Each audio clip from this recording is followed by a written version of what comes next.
Almost took it all out right there.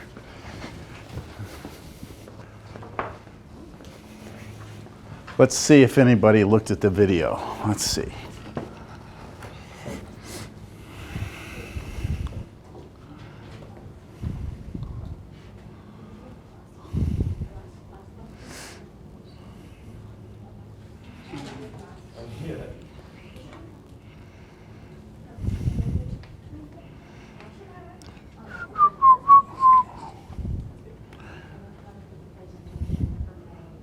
Four, five.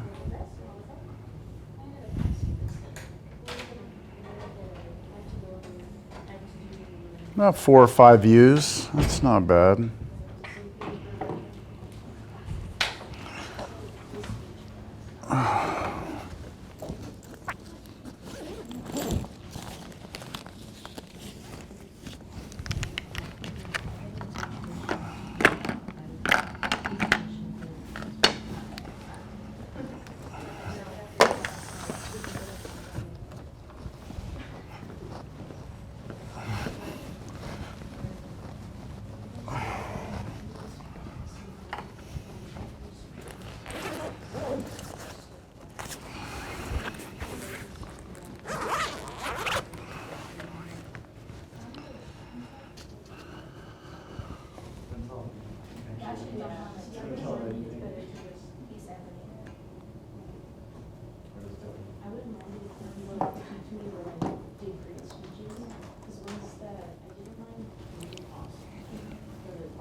You okay on that side? How's it going? You okay over there? Oh, yeah. Okay, all right. I know Natalie pretty well, so. Okay, I just don't know if you want to be on this side. I actually had a question. Nobody mentioned it. So test points, how do those work? Test points? Oh, you can tell. Test points, wherever you have any x-intercepts and any vertical asymptotes, you need something in between these. Okay. And then you always need one on each end. So in like this case, I have 2 x-intercepts, 1 vertical. Yeah, So that's 3. I need 4 test points. Here, here, here, here. And for the positive or negative, if you're talking about the class, that just determines whether you be, It's up or down. That's Okay. it, up or down. And write it so I can kind of show you. So it's like. You're on camera. I'm just letting you know. It's recording. Oh. I'm okay with that, but just letting you know. I'm not going to edit it later. Oh, okay. Hey, there's. Nobody was going to watch it. So. But yeah, would it just be like this? Or, well, since there's no one. Well, I need points. You need points to be able to determine that, right? Yeah. So like you would have to have, like let's say this point was here Sit down now. and that point was there. Yeah. Okay. Then it would go like this, right? Okay. And then you have to figure out what's happening over here. And let's say this point wasn't here. Let's say this point was here. Okay. Then it would come down and almost like bounce off and come back up. Okay. So the test points are going to dictate everything. That's why we need them, because without them we can't figure out what the graph looks like. Okay. Why am I not connecting to the internet? What is going on? Yeah. There it is. Well, this graphic doesn't, you'll ignore that. Oh, but the light, okay. So yeah, I was doing this last night in my head, but I had an I'm going to put a couple of problems on the board. I've been asked for some more practice problems. So these are actually problems that came off a review for a previous class. So I'm going to put them on the side here. Well, maybe I'll put them on camera. All right. So f of x, you'll have to either take a picture of these or copy them down real quick because I'm gonna erase them. No, I actually worked them out. I just like put on my Yeah, that's what I was doing too. Because like if I just did it that way, it'd be kind of confusing because you don't know how to exactly. So yeah. I was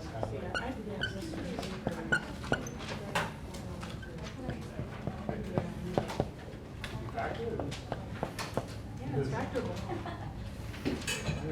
The problem is, Yeah. Are those the three? Yeah, those are 3 problems. Let me see if I have another one here.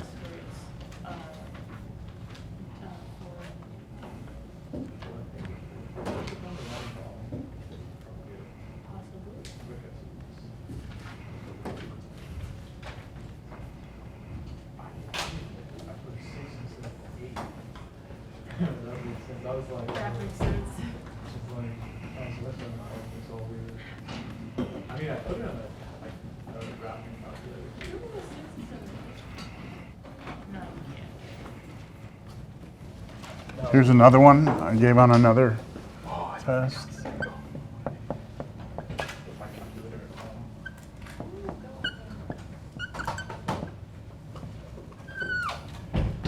I'm so focused on bringing that's what Okay, welcome everybody. These these problems, it was requested by your classmate here to just give some additional problems to practice. So here's some more problems. Take a picture, copy them down, whatever you want to do here, and I'm going to erase them. So it's just practice, all right? thank you. Yeah, no problem. You don't have to do them if you feel comfortable with it, you know. In terms of the homework, would you all like to go over any of the problems on the homework? Yes? The third one? Yeah? Okay. We can do that. Let me just take a few more moments here. Good? Everyone got it? Okay. Hold on. Did you say hold on? Want me in there? No. I'm just kidding. So my math teacher last semester said, and I have a picture of her doing this. Oh, really? Yeah. Yeah, I guess that's the universal dork pose, I guess. All right, dork. I haven't used that word in a long time. Huh? I'm sorry? Practice. Just if you feel like you need more to do, right, just to kind of feel comfortable, then you can practice those. Okay, the third, I've been asked about the third problem for the homework. Can somebody tell me what it was? F of x is 3x squared plus 6x over x squared plus 2x minus 8. x squared plus 2x minus 8. All right, that's it right there. All right, let's go through it, right? So the first step is to find the x-intercepts. And make sure I'm on camera here. Yeah, I've got all the way till here. Make sure you're not on mute. I should be unmuted. Let me see. Yeah. Okay, stay in there. All right, so the first step is the x-intercepts. And to do that, what do?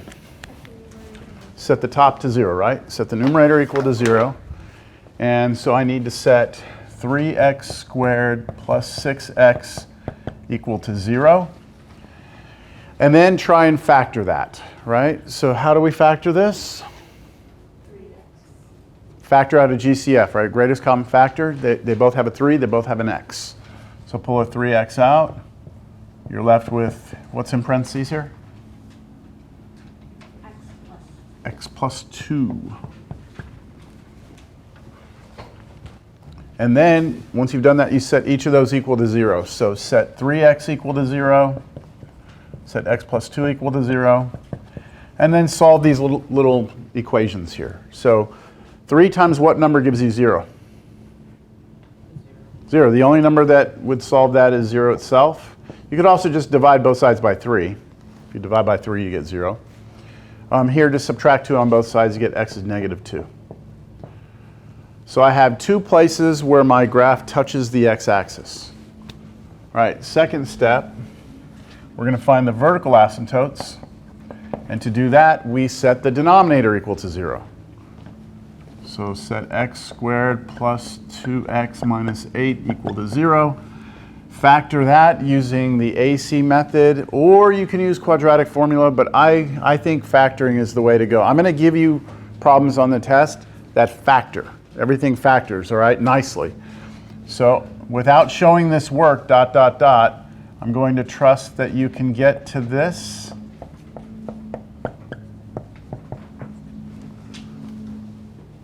So you asked about this one. This is not the step you were stuck on? You're okay with this? Okay, all right. So you get now set each of these factors equal to 0. X is -4, and x is 2. Good? All right, next step. Do what? Horizontal asymptotes. Or, sorry, there's only ever one. You can have multiple vertical asymptotes, but you can only ever have one horizontal. And so now for this, what we do is we compare the degree of the numerator and denominator. So the numerator and denominator have the same degree, right? They're the same. So the numerator's degree equals the denominator's degree, right? Y'all know what I mean by this? What case was that? It's case C, yeah? Case C. Go in your notes, look at case C. And in case C, you do have a horizontal asymptote. It's y equals what? The leading coefficient of the numerator, this number right here, 3,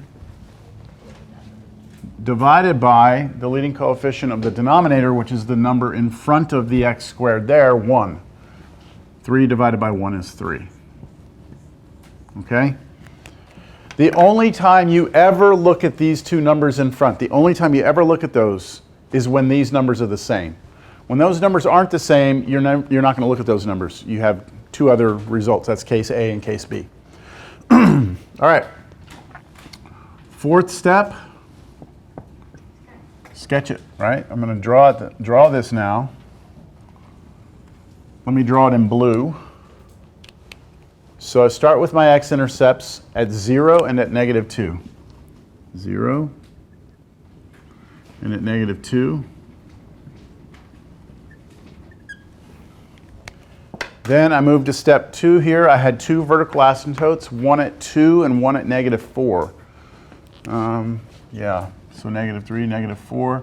I'm doing it in red because it's not part of my graph, right? It's actually these two barriers for my graph.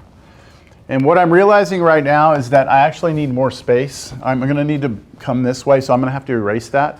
But before I erase it, let's put the horizontal asymptote. It's 3. And so that means I go on my y-axis, right? It's y equals. And I go up 3. 1, 2, 3. And what do I do here at 3? Dotted lines on the edges only, right? Not all the way across. So this is where I'm going to need to erase. Let me erase this so I have some more space over here. And then over there I should be okay. So up here at 3, see the last piece of information I have is this vertical.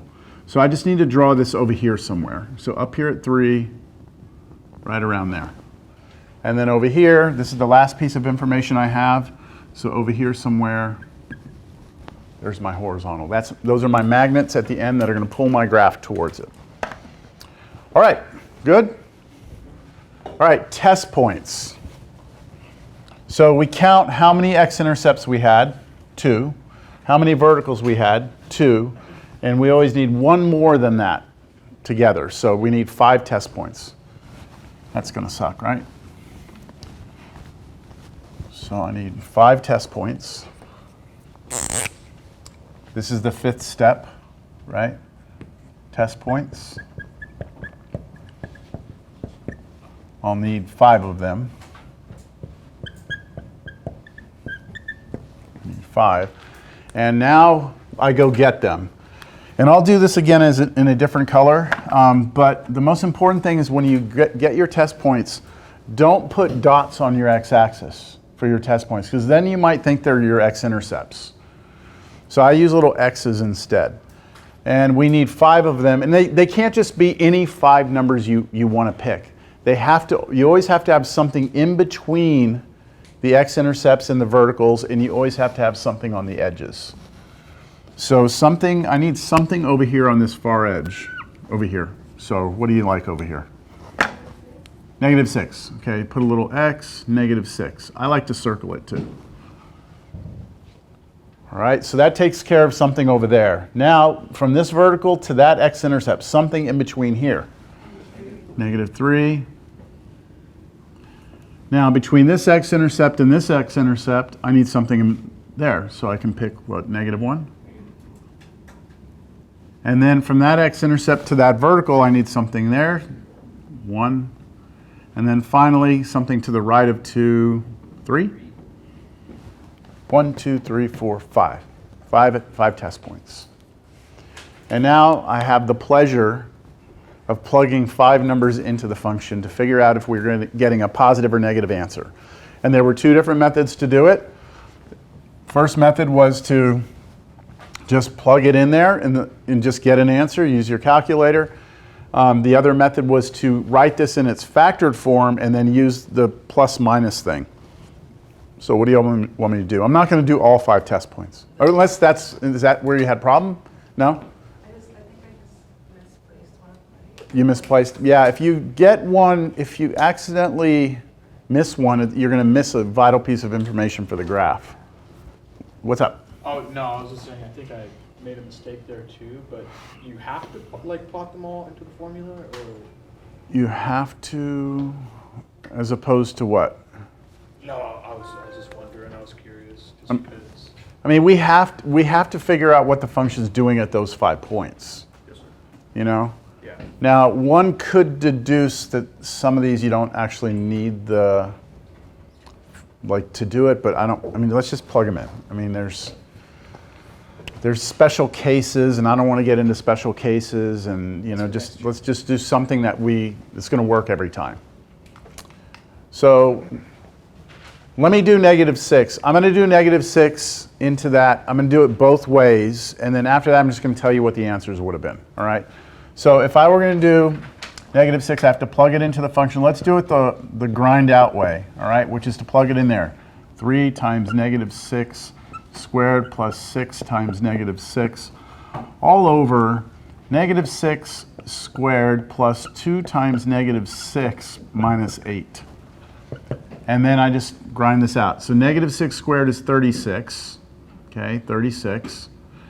Then times 3. What's 3 times 36? 108. Okay, and then 6 times -6 is, 6 times -6 is negative 36. And then over 6 squared is 36. 2 times -6 is minus 12, and then minus 8. And at this point, I can actually just talk about what this is in terms of signs. That's 108 minus 36. I know that's a positive number on top. And then 36 take away 12 is 24, but take away 8, you still have a positive number there. So these are both positive. And a positive divided by a positive is still positive. Is that all right if I do that? Yeah, Yeah. that's fine. That's actually where I had the question. It was just kind of confusing when it came to plotting it, because you said that we could put it anywhere. Anywhere, just Yeah, as long sure. as it's above. Oh, okay. Yeah. Okay. So could it be like, for example? You could put it up here, or you could put it right here, Anywhere. or anywhere. It can go over the vertical? Yep. Yeah, remember, this vertical is like this imaginary magnet way out here that's pulling you towards it. Okay.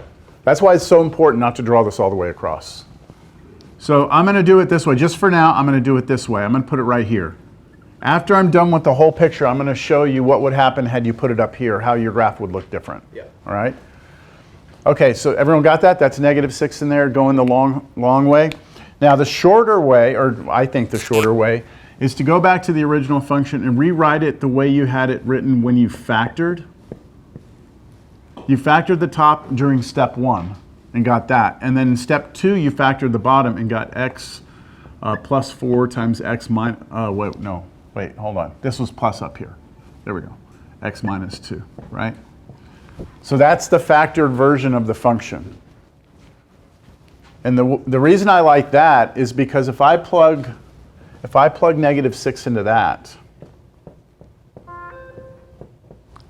3 times negative 6 is a negative number. Times, okay, negative 6 plus 2 is negative 4. That's another negative number, and I'm multiplying those two. Then I divide that by negative 6 plus 4 is a negative number. And then negative 6 take away 2 is negative 8. That's a negative number. See, I don't have to worry about squaring anything, or it's just all works out kind of clean.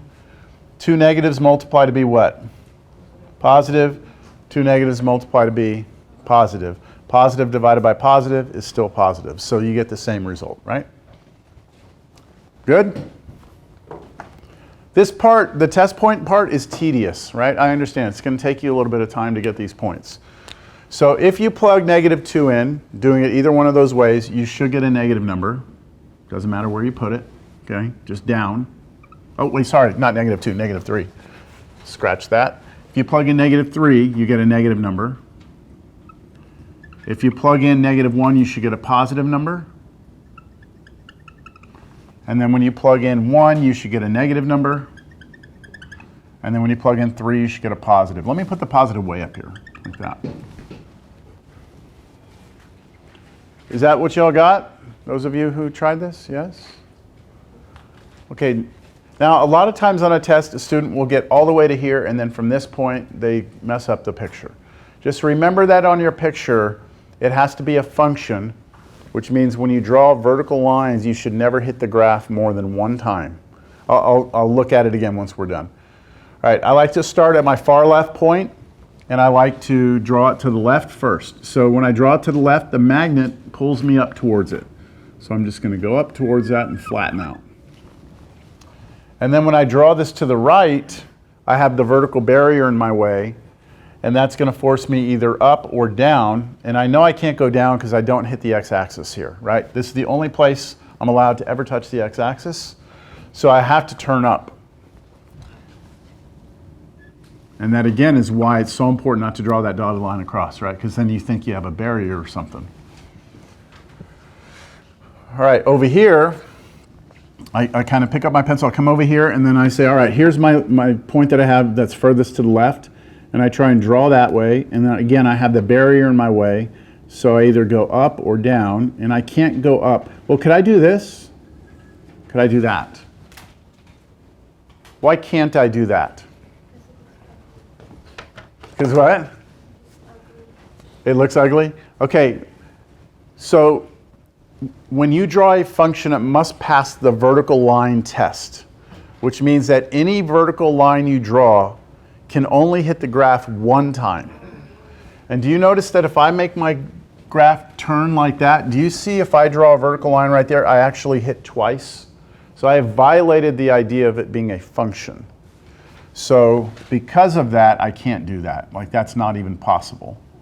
So I have to go this way, and I have to go up or down. If I turn up right here, I'm going to cross the x-axis, which I'm not allowed to do. So I have to go down. It's a process of elimination. So it has to go down. And then from here, I start to draw to the right, but I say, hey, I've got to get to that point. So I'm just going to connect these points together. And then as I continue to draw to the right, I see I have to get to that point, so I go up to that point. Nothing's in my way, right? No barriers or anything. And I continue drawing to the right, but now I have to get down to this point, so I just come down here. And then I keep drawing to the right, and there's another point I have to get to, so I connect those together. And I keep drawing to the right, and again, now I have a barrier. And it's got to go down, because again, it can't go up, and it can't turn back and do crazy shit like that, because vertical line test, right? It's got to just continue going down, like that. Yeah? Okay, pick up my pencil. One more point. I'll also have students where they do all this and then they forget they had another point over here. Don't forget this one, right? Let me draw this to the left. Now my barrier continues up forever, doesn't it? So when I get here, I'm down or up, but I can't come down here. So I've got to turn up, right, like that. And then over here, my magnet's going to pull me down, and it needs to be smooth. It shouldn't be jagged like that. There we go. That's the graph.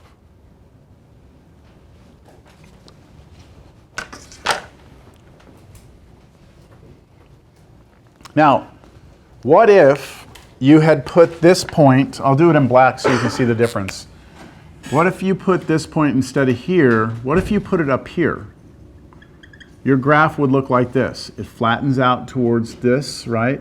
And then to the right, it has to go up. And even though those do look like completely different graphs, this again is, in this class, this is not about exact position of things. This is about, this is really what we want to be able to do in algebra class. We want to say, all right, to the left of -4, okay, the graph is above the x-axis, right? Do you agree that both of these graphs are above the x-axis?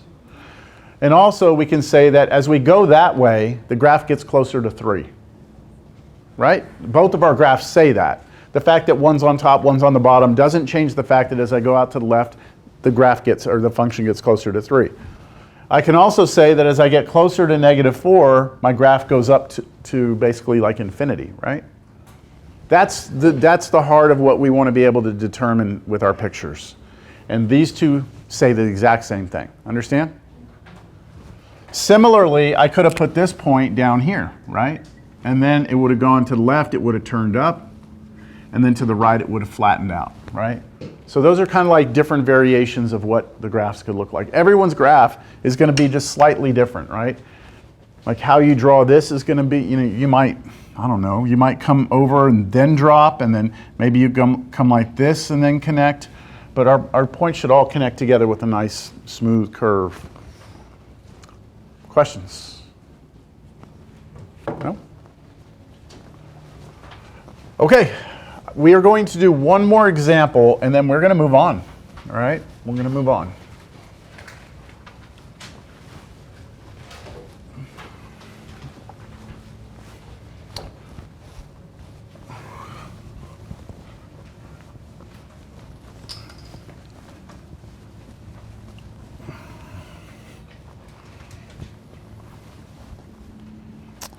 So I'm going to put a function up here. It's going to look weird. Let me not use x.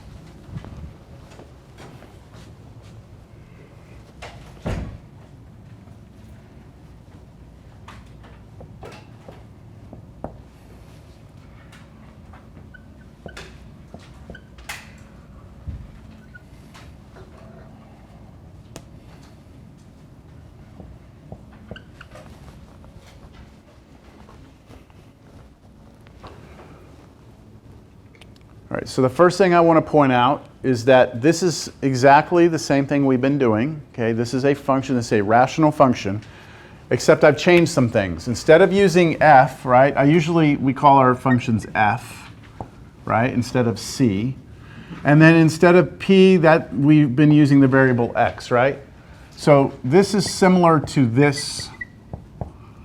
If I would have given you this instead, right? This would look a little more familiar to you, using x's instead of the p and then c. There's a reason why I'm using the c and the p, because I want to explain to you what this function represents, all right? So this is just to show you that it's something we've done already. This right here is the cost in millions of dollars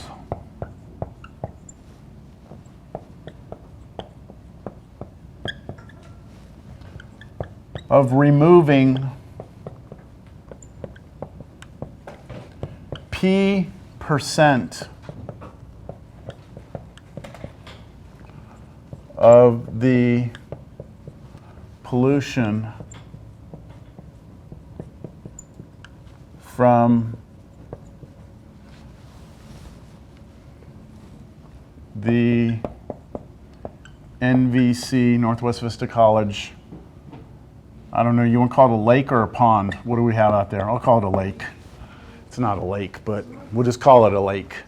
It's a man-made pond, right? Do y'all know that that's where all the water to irrigate the entire campus, like all the landscaping, they pump water out of that. So that's why it was built. The previous president of the college was very in tune with nature, and so when they redesigned the college, that was one of the things she said we had to have. And that's why all the buildings are named after trees. And wait, are they trees? This is Juniper Hall. Is Juniper Hall a tree? I don't know. A juniper tree, so there's Juniper Hall. And then all the parking lots are named after bushes, I think. Yeah, or cactus or something like that. Anyways, so she was very much like, out there doing yoga and stuff. And anyways, she was great. She was awesome. Anyways, just so you know, that lake was actually for a purpose. And there's a pipe that comes from the city. It's recycled water. The recycled water from the city gets pumped into that lake. So it's not potable. You can't drink it, but it's not like there's not like waste in there either. It's been treated in the treatment plant and then it's brought here. Anyway, okay, you get it discounted. It's cheaper to use that water than it is to use like tap water. All right. It's a lake. It's a man-made pond. All right. All right. So let's read this. This function will give you the cost in millions, measured in millions of dollars, of removing. You know what? Yeah. Of removing P% of the pollution. Okay. Let's try and wrap our heads around what this is saying. This is a graph where P is like the X was, right? This is our P. And this P stands for not pollution. It's the percent of pollution we're going to remove from the lake. So that lake's dirty, right? Like you wouldn't want to drink the water. But there's a way that you can go in there and start removing, treating the water, right? Trying to get it to like crystal clear, perfect water, right? But it would be expensive to do it, right?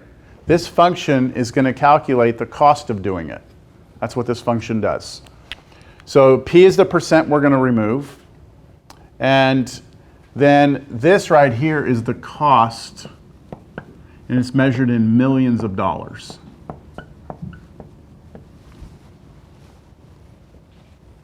All right, now I need to be very clear on something before I move on. When we say 50%, I need everyone to understand that means 50 out of 100, which is actually 0.5, right? It's the decimal 0.5. 50% is 0.5. And you're taught in school to convert a percent to a decimal. You take the decimal point and you move it 2 places to the left, right? So 75% would be what is a decimal? 0.75, right? And what would 100% be? 1, right? Or 1 or 1.0, right? So when we're talking about P here and we're talking about percentages, we're talking about it in terms of a decimal, not as like 100%. We wouldn't be at 100 out here. At 100%, we'd be at 1. Understand? Okay. Hold on. Let me see. One more thing here. Yeah, this is.